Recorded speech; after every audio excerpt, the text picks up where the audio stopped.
En el noticiero central, en vivo para todo el país, tal como habíamos anticipado, recibimos a Ricardo Alfonsín. Bienvenido, Ricardo, ¿cómo le va? Pero buenas noches, gracias Daniel y gracias Gaby, muchas gracias. Un gusto tenerlo por acá. ¿Cómo está viviendo este periodo entre las PASO y las elecciones generales que llegarán en octubre? Bueno, yo hace rato que estoy más preocupado por lo que puede pasar en el futuro gobierno, ¿no?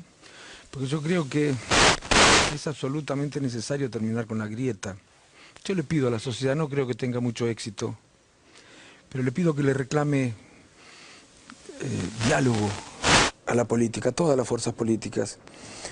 El diálogo es un recurso fundamental en política para poder resolver problemas complejos, porque solo el diálogo permite los acuerdos que son esenciales para enfrentar las dificultades que tienen que enfrentar los países como los nuestros, que son países subdesarrollados. Lo demuestra la historia en el mundo, de los países en el mundo, no es que es teoría económica, es la historia la que demuestra que es mucho más difícil resolver los problemas difíciles cuando los políticos, las fuerzas, actores sociales, económicos, se relacionan entre sí a través del agravio, de la desconsideración, cuando la rivalidad partidaria se funda en la intolerancia y en el destrato, cuando son capaces de dialogar, respetarse, sin perjuicio de las diferencias que cada uno pueda tener, para arribar a acuerdos respecto de problemas que son muy serios, hacen sufrir a muchísima gente y no hemos podido resolver todavía desde la democracia. Pues yo le digo que confíen en el diálogo a la gente, que no sospechen del diálogo, que en todo caso tengan miedo a los acuerdos y exijan que se conozca cuáles son los acuerdos, pero el diálogo es absolutamente necesario. No hay país en el mundo que pueda progresar si no es a través de una relación más civilizada entre los actores políticos, sociales y económicos. La Argentina no tiene esa relación. ¿Y por qué cree que Argentina no tiene esa relación? ¿O por qué la gente no cree o descree de esos diálogos? Bueno, por muchísimo. Nosotros no somos un país con una cultura muy democrática. El diálogo tiene que ver con la democracia. En las dictaduras no es necesario el diálogo. Yo creo que hay que producir un cambio en la cultura política argentina. Ahora es bastante difícil. Por ejemplo, yo digo muchas veces que voy a dialogar y dialogo con todos aquellos que creen que vale la pena dialogar conmigo, y eso es mal visto, incluso en mi propio partido. Y he tratado de dar una discusión hacia adentro de mi partido, infructuosa también, para debatir. Miren, Perón dijo, refiriéndose a los problemas de los argentinos, a esto lo arreglamos entre todos o no lo arregla nadie. Y Alfonsín escribió un libro que se llamaba Democracia y Consenso, que por supuesto decía que la política es disenso, si no, no existiría la política, si no hubiera disensos en la sociedad, pero que también es consenso. Y que la calidad de la política se demuestra cuando es capaz de advertir o identificar aquellos problemas para cuya solución se necesitan los consensos. Bueno, eso es lo que creo que tenemos que intentar en la Argentina. Es lo único que no hemos intentado, tanto que nos gusta hablar de la nueva política, eso sí que es nuevo, y sin embargo todos persistimos en algo tan viejo como es creer que la culpa la tiene toda el otro y las soluciones las tenemos todos nosotros. El que piensa así, que revise su diagnóstico, por favor, por favor. ¿Habrá algún diálogo entre usted y otros sectores del radicalismo con Alberto Fernández en los próximos tiempos? Yo creo que sí, que es necesario. Cualquiera sea el partido que gane las próximas elecciones, tiene que abrir una instancia de diálogo. Nosotros lo reclamamos desde 2015. Algunos en el partido, por supuesto, no escucharon. No hubo mucho diálogo hacia dentro de la Unión Cívica Radical. A ver, diálogo habrá, pero entre los que piensan igual. Ese no es un diálogo trascendente, ese no es un diálogo con significado político. El diálogo que tiene trascendencia, importancia y significado es el diálogo entre quienes piensan diferente, entre quienes a partir de una mirada diferente, a partir de la confrontación de argumentos, pueden encontrar mejor tal vez la solución para los problemas de los argentinos. Bueno, y ojalá que haya en el partido también una...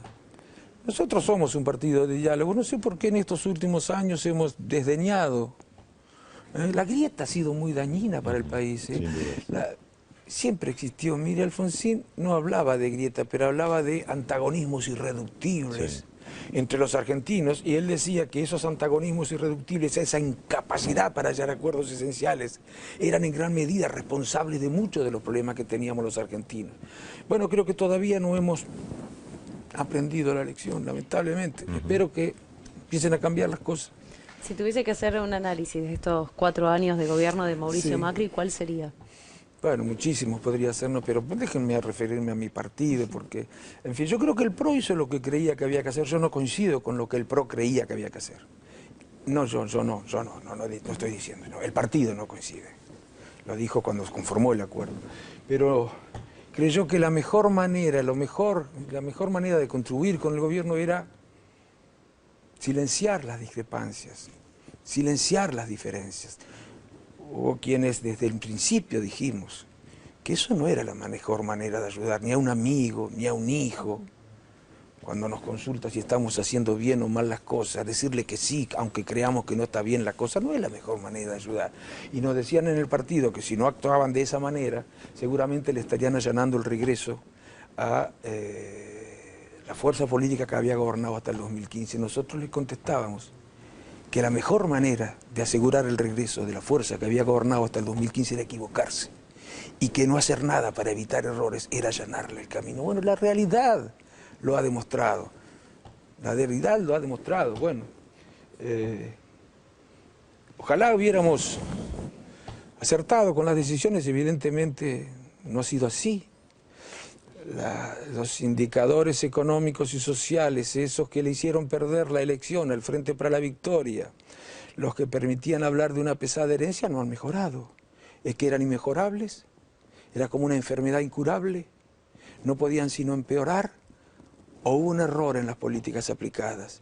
Yo creo que hubo error, por supuesto que no fue deliberado el error. Yo no creo en esas cosas que dicen algunos, cuando dicen, por ejemplo, que algunos gobiernan para los ricos. Lo que pasa es que algunos creen que determinadas políticas, las de mercado, por ejemplo, son las mejores para el bienestar general. Los radicales no creemos eso.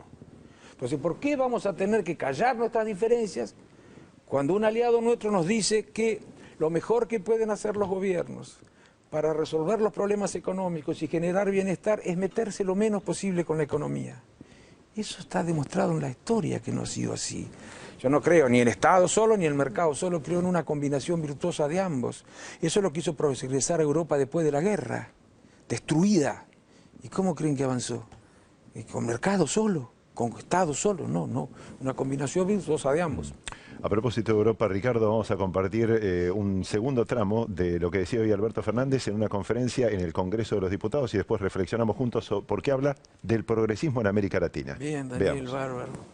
En los últimos años, América Latina ha vivido como momentos muy distintos, ¿no? Tuvo una década donde gobiernos progresistas trabajaron en la región, lograron muchas cosas, lograron un sistema de contención social muy grande y de desarrollo social muy grande. Fueron los años en que Brasil contaba a Naciones Unidas, en aquellos años, que Brasil lograba construir una clase media que significaba la mayor parte de la sociedad brasilera, los años de Lula.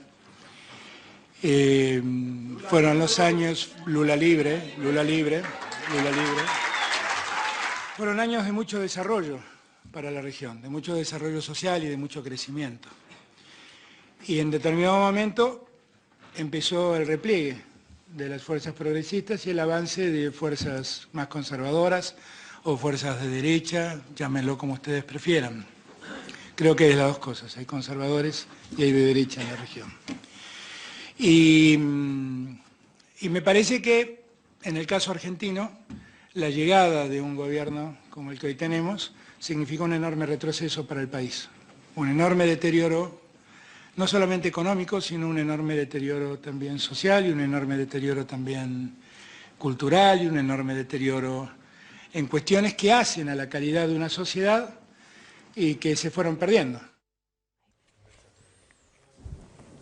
Allí estaba la conferencia entonces de Alberto Fernández en el Congreso de los Diputados de España. ¿Coincide en parte con esta realidad de América Latina en estos últimos años? Sí, yo competí contra Cristina Kirchner.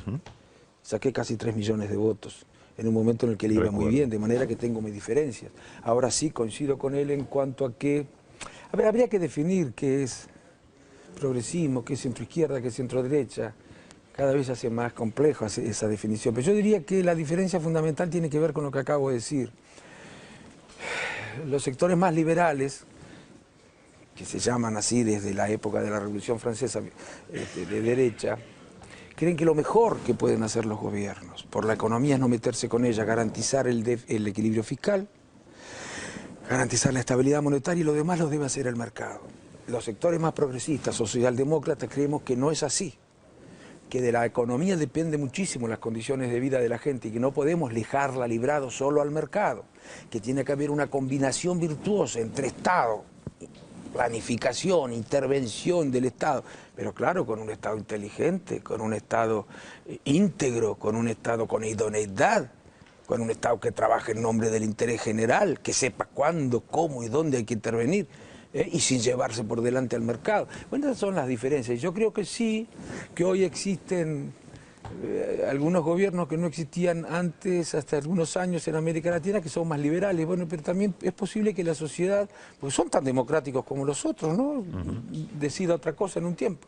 Le hago la última y me voy a pegar a esto que está diciendo. ¿Cree que en Argentina se perdió ya la identidad con un partido político determinado, como fue en su momento con la Unión Cívica Radical o con el peronismo, y que ahora, por lo menos no sé si se elige un candidato en un partido que lo identifique, pero se elige con otro tipo de aspectos? Yo creo que sí, eso tiene que ver con, eso es responsabilidad de los políticos y de los partidos. Yo creo que hoy las elecciones, por ejemplo, son poco transparentes. ¿En qué sentido? La gente no sabe bien qué es lo que está en juego en un proceso electoral. No sabe bien lo que propone un partido, no sabe bien lo que propone el otro, cuál es la diferencia entre ambos.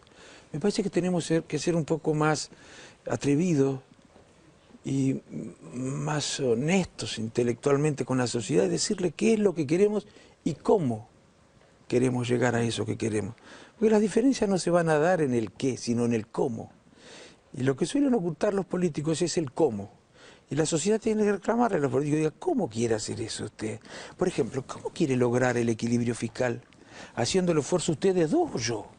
¿O haciendo un esfuerzo nosotros tres o haciendo el esfuerzo otros sectores de la sociedad? Eso hay que discutirlo. Y acá no se discute. Ricardo, muchísimas gracias. No, gracias a ustedes. Un abrazo grande.